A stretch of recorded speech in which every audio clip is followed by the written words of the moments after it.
बच्चों नमस्ते, कैसे हैं आप सभी। उम्मीद है शानदार होंगे और शानदार तरीके से अपनी पढ़ाई को कर रहे होंगे। बच्चों मैं आपका भाई नीरज यादव स्वागत करता हूं आपका अपने परिवार तैयारी विद नीरज में। तो बच्चों उम्मीद है कि आप बहुत शानदार तरीके से अपनी पढ़ाई को कर रहे होंगे। जैसा कि आप जानते हैं कि मैं आपके साथ ऑब्जेक्टिव क्वेश्चन की श्रृंखला लेके चल रहा हूं।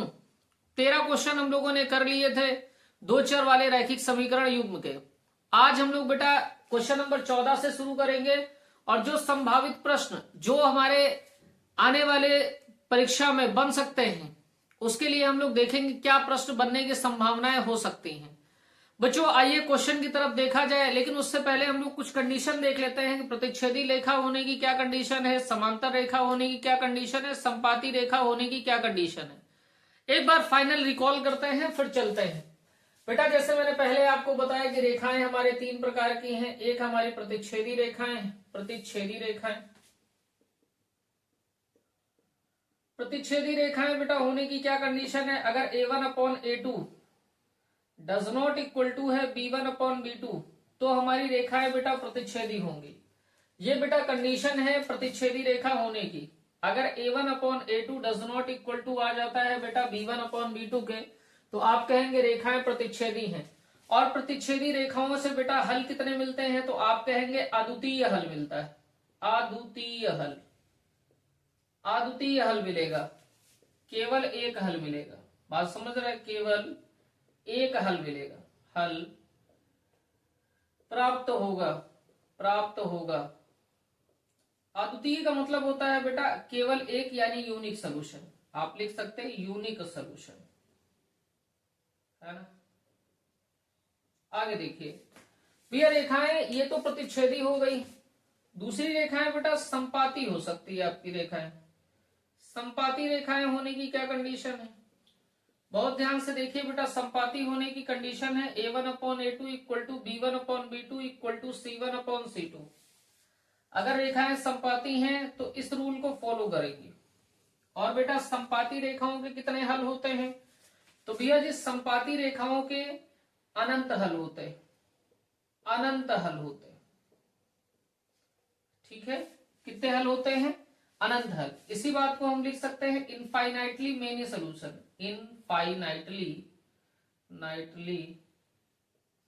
Many solution, many solutions, solutions. और बेटा तीसरी रेखाएं आपकी जो होती हैं वो समांतर रेखाएं होती हैं। समांतर रेखाएं, समांतर रेखाएं। समांतर रेखाओं का रूप होता है बेटा a1/a2 equal to b1/b2 does not equal to c1/c2। ये बेटा समांतर रेखाओं का रूप होता है। ठीक है बात। समांतर रेखाओं के कितने हल होते हैं तो आप कहेंगे कोई हल नहीं, कोई हल नहीं, यानी बेटा इससे कोई भी सलूशन प्राप्त नहीं होता। ठीक है बात। अब आइए अपने प्रश्न को हम लोग देखते हैं, क्योंकि प्रश्न बेटा बनना यहीं से है, इसलिए ये चीज की जानकारी होनी बहुत जरूरी है। मैं हर क्लास में इसकी जानकारी, हर प्रश्न के साथ इसकी जानकारी दे रहा हूं कि बार बार आपका रिवीजन होता रहे। क्वेश्चन नंबर 14 देखिए, और ये प्रीवियस ईयर का आया हुआ प्रश्न है। मेरे हिसाब से ये 2023 का प्रश्न पूछा गया है। देखिए प्रश्न नंबर 14 क्या कह रहा है, कह रहा के किस मान के लिए रैखिक समीकरण युग्म x प्लस के वाई बराबर 1 तथा के एक्स प्लस वाई बराबर के स्क्वायर के अनेक हल हैं। बहुत इंपॉर्टेंट प्रश्न है बेटा, रिपीट हो सकता है क्योंकि यूपी बोर्ड हर साल अपने प्रश्नों को ज्यादातर रिपीट ही करता है। देखिए पहली रेखा आपको दे रखी है x प्लस के वाई बराबर 1। बेटा कह रहा है कि अनेक हल है, अनेक हल है। इस बात को पकड़िए यहां से। अनेक हल होने का मतलब है अनंत हल कहें या अनेक हल कहें। अनंत हल कह रहे हैं तो उसकी कंडीशन बेटा कैसी होगी, अनंत हल है तो रेखाएं हमारी संपाती होंगी, संपाती होंगी तो कंडीशन हमारी बन रही होगी a1/a2 equal to b1/b2 equal to c1/c2। तो बेटा इस रेखा को पहले मानक रूप में लिखिए। तो आप इसको क्या लिख सकते हैं भैया, x प्लस का के वाई -1 इक्वल टू 0। इसकी बेटा मैंने आपको कल पहचानने का तरीका बता दिया है। जो x का गुणांक होता है वही a1 होता है, जो y का गुणांक होता है वही b1 होता है, और जिसके साथ ना तो x लगा है ना ही y लगा है वही c1 होगा। तो बेटा x का गुणांक 1 है तो a1 की वैल्यू 1 हो गई, y का गुणांक बेटा k है तो b1 की वैल्यू बेटा k हो गई, और c1 की वैल्यू -1 हो गई। दूसरा समीकरण आप लिखिए, तो दूसरा समीकरण आपका है kx प्लस वाई बराबर के स्क्वायर, मानक रूप में लिखिए तो ये हो जाएगा बेटा kx प्लस वाई माइनस के स्क्वायर बराबर 0। बेटा जो x का गुणांक है वही a2 है, जो y का गुणांक है वही b2 है, और जिसके साथ ना तो x है ना तो y है वही c2 है। तो यहां से बेटा a2 की वैल्यू k के बराबर हो गई, b2 की वैल्यू 1 के बराबर हो गई, और c2 की वैल्यू बेटा माइनस के स्क्वायर के बराबर हो गई। ठीक है बात। चूंकि रेखाओं के अनंत हल हैं तो आप अनंत हल की कंडीशन लगा देंगे, a1 upon a2 equal to b1 upon b2 equal to c1 upon c2। तो बेटा वैल्यू आप पुट करिए, a1 की वैल्यू 1 है, a2 की वैल्यू आपकी बेटा k दे रखी है तो k हो गया बराबर, b1 की वैल्यू बेटा k है, b2 की वैल्यू बेटा 1 है, और c1 की वैल्यू आपकी बेटा -1 है, और c2 की वैल्यू माइनस का के स्क्वायर है। तो यहां देखिए पहले तो बेटा इन दोनों को लेकर हल करिए, k का मान आप निकाल लीजिए, फिर इन दोनों को लेकर हल करिए, k का मान निकाल लीजिए। पहले दोनों को हल करेंगे, इन दोनों को हल करेंगे, k का मान निकालेंगे, जो k का मान आएगा फिर इन दोनों को हल करेंगे, k का मान निकालेंगे, इन दोनों से जो उभयनिष्ठ k का मान निकलेगा वही हमारा सोल्यूशन होगा। देखिए बहुत ध्यान से, तो हमने पहले ले लिया 1 अपॉन k बराबर बेटा k अपॉन 1, तिर्यक गुणा कर दीजिए, तो k का k में गुणा हो गया, k स्क्वायर हो गया बराबर 1 का 1 में गुणा 1। तो बेटा k की वैल्यू कितनी, स्क्वायर उधर जाएगा तो बेटा ये अंडर रूट हो जाएगा, अंडर रूट 1 प्लस माइनस का, तो बेटा k की जो वैल्यू आ जाएगी वो प्लस माइनस का 1 आएगी। k की वैल्यू कितनी हो गई भैया, प्लस माइनस 1। दोबारा आप जब बराबर करेंगे तो क्या होगा, तो आप कहेंगे k अपॉन 1 हो गया बराबर माइनस का 1 अपॉन माइनस का k स्क्वायर, तो ये बेटा माइनस माइनस कैंसिल आउट हो गया। k स्क्वायर का गुणा जब आप k में करेंगे तो k क्यूब हो जाएगा, k क्यूब की वैल्यू बेटा 1 है। ठीक है, यहां देखिए k बराबर आपको मिलेगा बेटा प्लस का 1, क्योंकि देखिए इधर बेटा k हो जाएगा, अगर पावर आप उधर भेजेंगे तो ये 1 की घात हो जाएगी 1/3, और 1 की घात बेटा अगर पॉजिटिव है तो रिजल्ट हमेशा प्लस का 1 ही आएगा। तो यहां से k का मान हमें प्लस का 1 मिल गया, यहां से k का मान बेटा प्लस का 1 और माइनस का 1, यहां से k के दो मान मिले, एक k का मान बेटा +1 मिला और एक k का मान -1 मिला। तो दोनों में उभयनिष्ठ हल क्या है, तो आप कहेंगे k का मान यहां भी +1 है भैया, k का मान यहां भी +1 है, तो हमारा उत्तर क्या होगा बेटा, दोनों से अनेक हल प्राप्त हो इस कंडीशन के लिए k का मान हमारा कितना आएगा 1। तो हमारा सही जवाब बेटा हो गया ऑप्शन नंबर ए। तो ऐसे प्रश्नों को आपको जब संपाती रेखाएं होंगी तो दोनों से आपको सॉल्व करके देखना है, और जो भी आपका उभयनिष्ठ हल आ रहा हो k का मान आएगा वही आपका सोल्यूशन हो जाएगा। नोट करिए,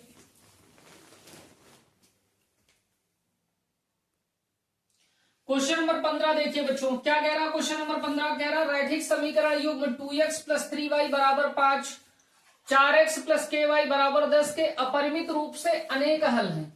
और बेटा अपरिमित रूप से अनेक हल होने का मतलब क्या है भैया, अनंत हल। अनंत हल को ही क्या कहते हैं हम लोग, अपरिमित रूप से अनेक हल, अपरिमित रूप से अनेक हल, अनेक हल। ठीक, कह रहा अनेक हल है यानी रेखाएं भी हमारी कैसी हो गई, संपाती। तो कह रहा k का मान ज्ञात कीजिए, k का मान फिर ज्ञात करना है।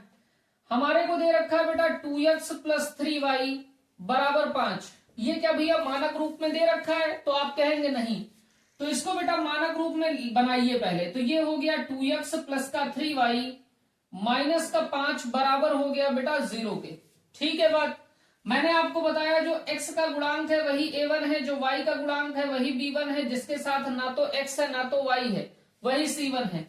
तो a1 हमारा बेटा 2 हो गया, b1 हमारा बेटा 3 हो गया, और c1 हमारा -5 हो गया। दूसरी रेखा आप लिखिए बेटा 4x + ky बराबर 10। हमसे क्या मानक रूप में है, मानक रूप में है तो आप कहेंगे नहीं, तो भैया मानक रूप में लाइए इसको, तो ये 4x हो गया प्लस का ky हो गया माइनस 10 हो गया बराबर 0 हो गया। फिर वही बात, ये दूसरी रेखा है तो इसके गुणांक a2x plus b2y plus c2 बराबर 0 होंगे। तो जो x के साथ है वो a2 है, जो y के साथ है वो b2 है, और जिसके साथ ना ही x है ना ही y है वो आपका c2 है। देखिए यहां से क्या रिजल्ट आपको मिलेगा, तो a2 की जो वैल्यू आ गई बेटा वो 4 आ गई, b2 की जो वैल्यू आ गई वो k आ गई, और c2 की वैल्यू जो आ गई वो माइनस का 10 आ गई। कह रहा भैया अपरिमित रूप से अनंत हल है। क्या कहा उसने कि चूंकि अपरिमित रूप से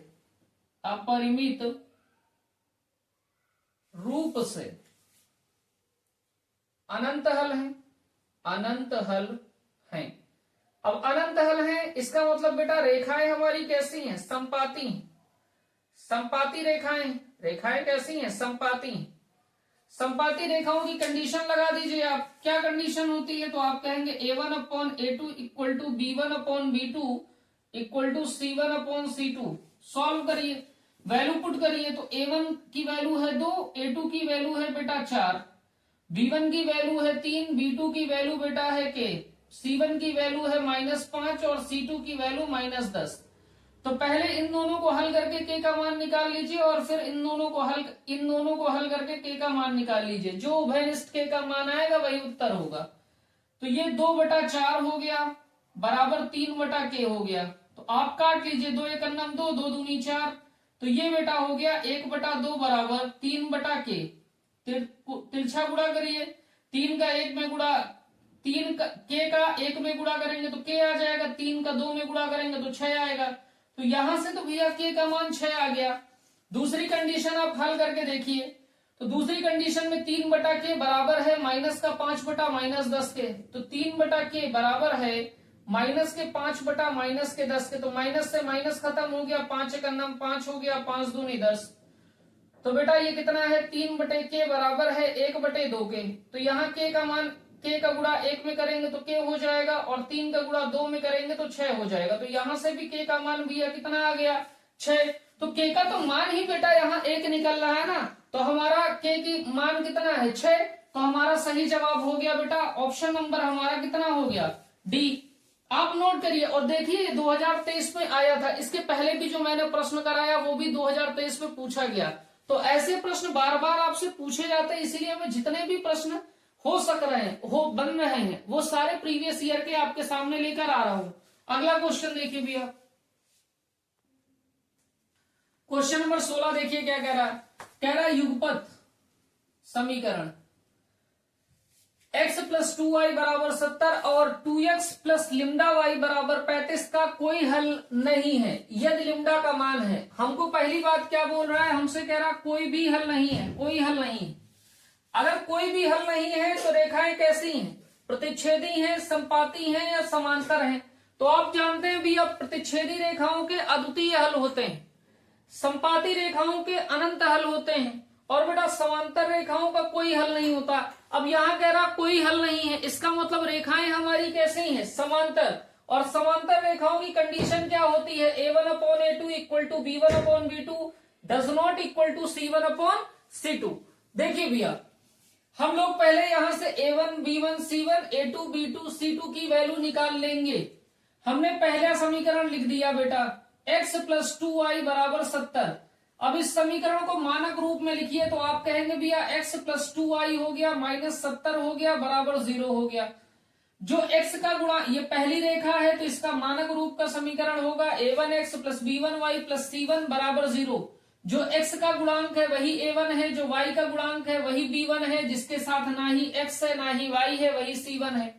a1 की वैल्यू बेटा जी 1 हो गई, b1 की वैल्यू भैया 2 हो गई, और c1 की जो वैल्यू हो गई वो माइनस का 70 हो गई। दूसरा समीकरण आप लिखिए, तो कह रहा है 2x plus lambda y equal to 35। ये समीकरण मानक रूप में नहीं है, तो इस समीकरण को पहले मानक रूप में लाइए, तो ये हो जाएगा आपका 2x plus lambda y minus 35 बराबर 0। चूंकि ये समीकरण दूसरा है तो इसका मानक रूप हो जाएगा a2x plus b2y plus c2 बराबर 0। तो भैया इस समीकरण में जो x का गुणांक है वही आपका a2 है, जो y का गुणांक है वही b2 है, और जिसके साथ ना ही x है ना ही y है वही आपका c2 है। तो यहां से a2 की वैल्यू 2 हो गई, b2 की वैल्यू आपकी लिम्डा हो गई और c2 की वैल्यू माइनस का 35 हो गई। अब बेटा आपसे कह रहा है कि इन रेखाओं का कोई भी हल नहीं है। जब हल नहीं है तो रेखाएं समांतर हैं, और समांतर रेखाओं की कंडीशन होती है a1 upon a2 equal to b1 upon b2 does not equal to c1 upon c2। आप कंडीशन लगाइए, a1 upon a2 equal to b1 upon b2 does not equal to c1 upon c2। अब value रखिए बेटा। अब भैया मान निकल कहां से सकता है, यही से निकलेगा, ये तो बराबर ही नहीं है, तो इसको लेके ही सॉल्व करेंगे आगे। तो a1 अपॉन a2 बराबर हो गया b1 अपॉन b2 के। मान रख दीजिए, a1 की वैल्यू आपकी दे रखी है 1 हो गया, a2 की वैल्यू आपकी दे रखी है 2, b1 की वैल्यू दे रखी है भैया आपकी, b1 की वैल्यू आपकी 2 दे रखी है, और b2 की वैल्यू हमें दे रखी है लिम्डा। अब क्रॉस मल्टीप्लाई करिए, तिर्यक गुणा करिए, लिम्डा का 1 में गुणा करेंगे तो लिम्डा हो गया, 2 का बेटा 2 में गुणा करेंगे 4 हो गया, लिम्डा का मान हमारा 4 आ गया। ऑप्शन देखिए कौन सा सही है बच्चे, तो डी विकल्प में हमारा 4 दे रखा है, तो ऑप्शन नंबर डी हमारा करेक्ट हो गया। नोट कर लीजिए भाई, और ये प्रश्न भी देखिए 2023 के बोर्ड पेपर में पूछा गया है, नोट करिए इसको। क्वेश्चन नंबर 17 देखिए बेटा क्या कह रहा है। क्वेश्चन नंबर 17 कह रहा है 2x प्लस 3y बराबर 11 और 2x माइनस 4y बराबर माइनस 24 को हल कीजिए। हल कीजिए का मतलब है इससे x और y के मान निकालिए। कह रहा और इससे m का वह मान ज्ञात कीजिए जिससे y बराबर mx प्लस 3 हो। y बराबर mx प्लस 3 हो का मतलब क्या है, इसका ये मतलब है यहां से जो हल किए हुए मान आप पाएंगे उसको यहां पे आपको पुट कर देना है, तो x का मान पुट कर देंगे, y का मान पुट कर देंगे तो m का मान प्राप्त हो जाएगा। तो आइए सबसे पहले दोनों समीकरणों को हल करते हैं, x y का मान निकालते हैं, और उसके बाद जो मान हमारे पास आएगा उसको y बराबर mx प्लस 3 पे रख देंगे तो हमको m का मान मिल जाएगा। चलिए हमारे पास पहला समीकरण दे रखा है 2x प्लस 3y बराबर 11, और बेटा दूसरा समीकरण दे रखा है 2x माइनस 4y बराबर माइनस 24। मैंने आपको बता रखा है गुणांक अगर बराबर हैं, गुणांक अगर बराबर हैं, चिन्ह समान है, गुणांक बराबर हैं, चिन्ह समान है, तो दोनों समीकरणों को भैया घटा देंगे, और गुणांक बराबर हैं, चिन्ह विपरीत है, तो दोनों समीकरणों को जोड़ देंगे। यहां देखिए इस समीकरण में x के गुणांक बेटा बराबर है, 2x यहाँ है 2x यहाँ है, लेकिन चिन्ह समान है, तो दोनों समीकरणों को क्या करेंगे, तो आप कहेंगे भैया घटा देंगे, तो आप इसको समीकरण नंबर 1 बोल दीजिए, इसको समीकरण नंबर 2 बोल दीजिए। लिख दीजिए समीकरण 1 माइनस समीकरण 2, समीकरण 1 माइनस समीकरण 2 घटा दीजिए, तो ये हो गया 2x प्लस का 3y बराबर 11, ये हो गया 2x माइनस का 4y बराबर माइनस 24। आपको मैंने कल भी बताया था, आज फिर बता रहा हूं कि जब समीकरणों को घटाएंगे तो चिन्हों में परिवर्तन करना नहीं भूलेंगे। यहां भैया जी पहले से कौन सा साइन लगा है, आप कहेंगे प्लस, चेंज होके क्या लग जाएगा, तो आप कहेंगे माइनस। यहाँ पहले से क्या लगा है माइनस, अब क्या हो जाएगा प्लस, पहले से क्या लगा है माइनस, अब क्या हो जाएगा प्लस। बात समझ गए। अब भैया देखिए ये 2x है हमारा प्लस का, ये माइनस का कैंसिल आउट हो गए, यहाँ 3y है प्लस का, यहाँ 4y है प्लस का, तो 3 में 4 ऐड कर देंगे 7 हो जाएगा, साथ में y है तो 7y हो गया। बेटा यहाँ प्लस का 11 है, यहाँ प्लस का 24 है, जोड़ देंगे 24 में 11 जोड़ देंगे 35 हो जाएगा, तो 7y बराबर 35 है, तो y बराबर बेटा 35/7 हो जाएगा, तो 7 एक नाम 7 हो गया, 7 पन्ने 35 हो गया, तो y का मान भैया 5 आ गया। जैसे ही आपके पास y का मान 5 आ गया तो y का मान आप समीकरण 1 में रख दीजिए, तो लिखिए y का मान समीकरण 1 में रखने पर, जैसे ही y का मान समीकरण 1 में आप रखेंगे तो ये हो जाएगा 2x प्लस 3, y का मान आप 5 रखेंगे बराबर हो गया बेटा 11 के, तो 2x प्लस 3 × 5 15 हो गया बराबर हो गया 11 के, तो यहां से 2x बराबर हो गया बेटा 11 माइनस 15। बेटा ये प्लस का 15 है, पक्षांतर करेंगे माइनस का 15 हो जाएगा, बचेगा क्या यहाँ, तो आप कहेंगे 2x बराबर 11 से माइनस 15 करेंगे तो माइनस का 4 बचेगा, तो माइनस का 4 हो गया, तो x बराबर हो गया -4/2। यहाँ 2 बेटा गुणे में था, इधर जाएगा भाग में, तो 2 एक अन्नम 2 हो गया, 2 दूनी 4 हो गया, तो x बराबर आ गया -2। y का मान हमारे पास बेटा 5 है और x का मान हमारे पास 2 है। हमसे कह रहा वह मान ज्ञात कीजिए जिससे y बराबर mx हो। जिस रास्ते से बेटा ये रेखाएं जा रही उसी से ये भी जा रही, तो संतुष्ट करेगी। तो y का मान आप लिखिए y बराबर mx + 3 में x बराबर -2 तथा y बराबर 5 रखने पर, जैसे ही आप रखोगे तो बेटा y का मान आप 5 रखोगे तो ये 5 हो गया, m हो गया, x का मान -2 + 3 हो गया, तो बेटा 5 तो 5 रहेगा, इस 3 का पक्षांतर इधर कर दीजिए, तो 5 हो गया, ये प्लस था तो ये -3 हो गया, बराबर -2m हो गया। तो यहां बेटा 5 से 3 घटा देंगे, 2 बराबर -2m हो गया। तो बेटा m का मान कितना आएगा, तो आप इसको ऐसे लिख सकते हैं -2m बराबर 2, तो m बराबर हो जाएगा 2/-2। तो बेटा 2 से 2 कैंसिल हो गया, m का जो मान बचेगा वो -1 बचेगा। ये सवाल बहुत महत्वपूर्ण है, रिपीट होने के 100% चांसेस हैं, ये बोर्ड परीक्षा में रिपीट हो सकता है ये प्रश्न। m का मान -1 हो गया, ऑप्शन हमारा बच्चे ए करेक्ट है। हमसे कह रहा था हल कीजिए और उसके बाद m का मान ज्ञात कीजिए। हमने इन दोनों समीकरणों को हल किया, xy का मान निकाला, जो xy का मान निकाला वो बेटा y बराबर mx + 3 को संतुष्ट कर रहा है। जैसे ही संतुष्ट कराएंगे वैसे ही बेटा m का मान आ जाएगा -1। नोट करिए इसको बेटा। क्वेश्चन नंबर 18 देखिए क्या कह रहा है। कह रहा दो संपूरक कोणों में बड़ा कोण छोटे कोण से 36 अधिक है तो बड़ा कोण है। बेटा कह रहा दो संपूरक कोणों में बड़ा कोण छोटे कोण से 36 ज्यादा है तो बड़ा कोण मान क्या होगा। बेटा संपूरक कोण क्या होता है, संपूरक कोण। तो आप जानते हो संपूरक कोण क्या होता है, जब दो कोणों का मान 180 से, अगर कोई कोण x है कोई कोण y है तो दोनों कोणों का योग अगर 180 डिग्री के बराबर है तो आप कहोगे ये दोनों कोण यानी कोण x और कोण y संपूरक कोण है। तो दो कोणों का योग 180 के बराबर है तो संपूरक कोण है, और दो कोणों का योग अगर 90 डिग्री के बराबर है तो आप कहेंगे भैया कोटिपूरक कोण। ठीक है बात। देखिए हमसे कह रहा दो संपूरक कोणों में बड़ा कोण, तो सबसे पहले हम कोण मान लेते हैं। तो हमने कहा माना कोण x, y है, और बेटा देखो यहां आपसे कह रहा बड़ा कोण छोटा कोण, तो आप कह दीजिए x हमारा जो है वो ग्रेटर देन है y से, यानी x बड़ा कोण है y से। ठीक है। अब संपूरक कोण कह रहा दो संपूरक कोणों में, तो आप पहली कंडीशन लगा दीजिए संपूरक कोण की कि x + y बराबर 180 डिग्री का हो गया। ये हमारा समीकरण नंबर 1 हो गया। आगे क्या कह रहा बड़ा कोण। बड़ा कोण कौन, यानी x, तो x हो गया। कह रहा छोटे कोण से, छोटे कोण का मतलब दिया क्या, y, कह रहा से 36 अधिक है, यानी x बराबर हो जाएगा y + 36। ये हमारा समीकरण नंबर 2 हो गया। कह रहा दो संपूरक कोणों में, तो हमने कोण मान लिए x तथा y। हमने कहा दो कोण संपूरक कोण होते हैं जब दोनों कोणों का योग 180 हो, तो समीकरण पहला आ गया।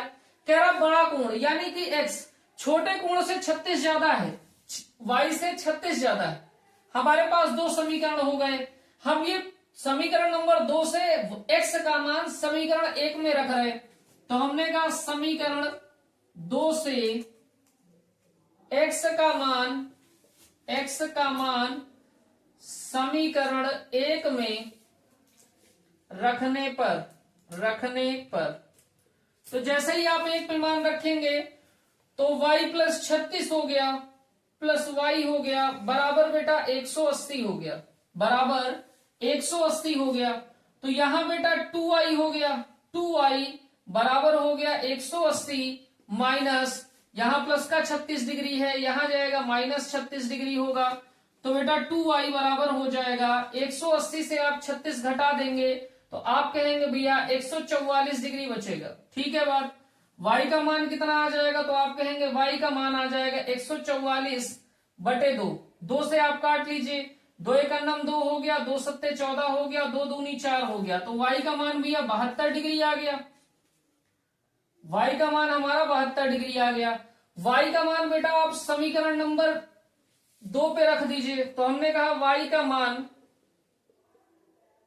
समीकरण 2 में रखने पर तो जब समीकरण 2 में y का मान 72 डिग्री रखेंगे तो समीकरण 2 है क्या, x प्लस वाई प्लस 36, यानी ये रख देंगे आप 72 डिग्री और प्लस 36। तो x का मान आ जाएगा 6 में आप 2 जोड़ देंगे 8 हो जाएगा, 3 और 7 मिलके 10 हो जाएंगे। तो ये हो गया बेटा x का मान 108 डिग्री। आपने बेटा x को बड़ा कोण माना था, x बड़ा कोण आया, y को आपने कहा था छोटा कोण, y छोटा कोण आया। x का मान 108 डिग्री आ गया, y का मान भैया 72, बड़ा कोण 108 डिग्री, छोटा कोण 72 डिग्री। हमसे कह रहा था बड़ा कोण है, तो बेटा बड़ा कोण तो 108 डिग्री है, तो विकल्प हमारा बच्चे बी सही हो गया। तो ऐसे प्रश्न बेटा आपके 2025 के बोर्ड परीक्षा में बन सकते हैं। तो ये सभी संभावित प्रश्न थे। आज पहले बोर्ड के प्रश्न आपको करा दिए गए, तो आज आपका ये चैप्टर भी फिनिश हो जाता है ऑब्जेक्टिव के दृष्टिकोण से। इससे बाहर बेटा जाएगा नहीं आपका ऑब्जेक्टिव, इस चीज का मैं आपसे प्रॉमिस करता हूं। तो आज की क्लास बच्चों यहीं तक रखते हैं। जय हिंद।